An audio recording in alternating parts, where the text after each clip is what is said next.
Why is everybody Hitler? In my life, I've lived through approximately 8 Hitlers, give or take 2 standard deviations. Okay? First, Gorbachev was Hitler. Turns out he wasn't. Now Putin's Hitler. Saddam Hussein was Hitler, so we had to kill him. Xi Jinping is Hitler. Now, Kim Jong-un is Hitler, and his father, Kim Jong-il. That was a father-son Hitler duo. It's like MJ Pippin. And now Donald Trump is Hitler. How many Hitlers are there going to be? You know, there's like 4,000 years of human history, and there was only one Adolf Hitler. Now, I feel like I've heard about 8 Hitlers. You know?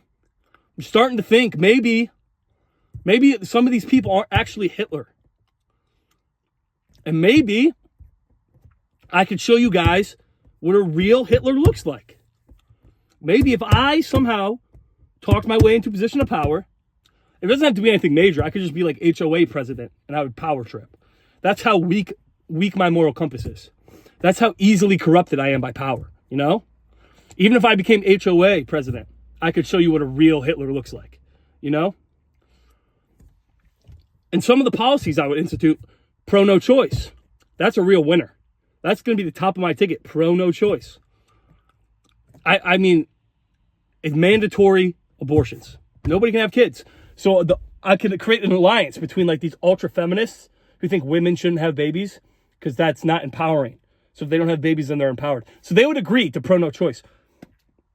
And then the right wing should agree with me because I'm taking away people's right to choose. So we should all come together, support me on my pro-no choice. Think about how peaceful the airplanes would be. No kids kicking your seat because there are no kids. We can all of the adults can just doom scroll, watch porn, just doom scroll, do nothing productive ever. And humanity will just disappear. It'll be a silent exit. You know? Our grand hurrah into extinction. We could just have like drug-induced orgies. And it doesn't matter because you're not going to have kids. You could just walk around raw dogging anybody because there's going to be no children. Do you understand the utopia I am pitching to you? The perfect world that I can create? Ryan Seafelt for president. Listen. I'm trying to help you. Okay, I have your best interest at heart. I don't want kids to disrupt your life.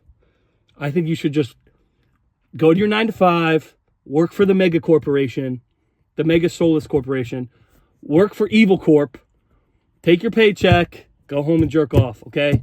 That's the best your life is going to get. It's not getting any better. Give up all hope. You know, hope's bad. Hope makes you think things are going to get better. I'm telling you, it's only going to get worse. It's over. Go work for Evil Corp. Maximize how much money they make. Take your once-a-year pizza party around Christmas. And be happy. That's all you deserve. We have a huge problem in this society of people thinking they deserve better. You don't deserve anything. Okay? You got your personality off the internet. You deserve nothing. Your life is not going to get better. This is it. This is it. You're 25 years old, Stacy. You're not meeting your Prince Charming. Give up. Date the guy that you met on Hinge who's balding and kind of boring. That's the best you're gonna get. Okay? Give up hope. Your 6'5" Prince Charming is not riding in on a horse to save you. Date the balding 5'10" accountant. He'll be nice to you. You know, maybe he's a little corny. Maybe he is a little boring. Maybe you don't really want to have sex with him all that bad, you know? But once a month will be good enough for him. Just once a month. And you know what? You could even probably fuck your Pilates instructor, your tennis coach, your golf instructor. You could get something on the side. But this 5'10" guy, that's the best you're going to get. You better accept the 5'10" balding dude. Okay? Before it's too late. You don't want to end up 35 years old working in HR with a cat. Okay? A fur baby, that's not a family. It's just not, okay? That cat will never talk to you. And quite frankly, your cat thinks you're annoying. And if inevitably when you die, it's going to eat your face. Okay? That's what cats do. All right? If it had the chance, it would eat you. The cat is never going to love you like 5'10" Clark who works in accounting. All right? He's boring, but you don't have to hang out with him all that much. Okay? You just got to lay there like a dead fish once a month. That's all the guy's asking for. You can do that. All right? We all got to make sacrifices. Sometimes you have to prostitute yourself. Get over it. It's the best you're going to get. It could be a whole lot worse. It could be a whole lot worse. You know? The dad bod, I get it. It's not that attractive. Close your eyes. Turn the lights off.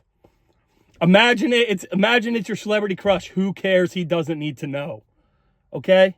But this is the best it's going to get. Once you turn 35 and you're working in HR, you know, I don't think Channing Tatum's walking through that door to sweep you off your feet. You're going to be miserable when you're a 35-year-old HR lady. Your coworkers are not your kids. You can't just walk around like trying to raise them like they're children, you know? How HR ladies do this? They fucking walk around and they go, "You can't say that." Or they put their hand on your arm like this. They go like, "We don't say that word anymore. You're going to be in serious trouble with the company." You don't want that to be your life, okay? You don't want that to be your life. What you want 5'10" Clark, who's an accountant, and he's boring. But you know what? You get to spend his money at Target. Small victories. It's the small victories in life. You know, you ever see Lord of the Rings? Bitches should watch Lord of the Rings more. Women should watch Lord of the Rings more so you can understand this premise. You know, they're going to fight Sauron, who's this big evil guy, right? And Gandalf is talking about how it's the small things that keep the evil at bay. The everyday good deeds. All right? Take your small victories. That Target run, it's fine. Okay, you just got to suck his dick once a year on your anniversary. Just pretend, okay? You don't even have to like it. You could just lay there like a fish. But you don't want to be the 35-year-old HR cat lady. That is not a better life, okay? All right? I feel like everybody in this generation is so scared to grow up and realize, hey man, shit is not getting better. Sometimes your best days, they're actually behind you. Sometimes the glory days are the glory days. You know? Sometimes your life went like this. All right? You're on the downswing. And that's okay. Everybody pays. You know? You're not going to be 35 and wake up young and beautiful. It's over. And the same thing goes for guys. You know, when that hairline kicks in and your body starts to go, you get the fucking dad bod. Time to settle down, you know? She might be a soft 6, but you can't do better. You can't do better. Guys have this huge cope. There's this huge cope with guys like, no, man, I don't hit my prime till my 30s. Guys don't peak till their 30s. I'm just going to peak in my 30s, marry a younger girl. No, you're not. No, you are not. You are going to be that 35-year-old creep wearing khakis and a loose-fitting polo because you don't want to show your dad bod at the bar, okay? These Instagram models are not fucking you, dude. You got to give it up. Take that soft 6. Take your once a month dead fish pussy and move on with life. It's a good life. It's a good life. Many of your ancestors lived that same life. Many of your ancestors. It's okay. You weren't born with much, but you tried to make the most of it. You didn't really make the most of it. You didn't really even try that hard. But the average life is okay. You know, you got lucky. You're in a first world country, America. Just take the life, man. Take the 30-year mortgage. Take the 2 kids who aren't really that good at sports, but you pretend like they're going to make it. You're going to live vicariously through them. All right? You're going to pretend like your kids are all stars in everything they do. You're going to see yourself in them. You're going to try to get them to put in that effort that you never put in. And that's okay. That's called average American. And it's a good life.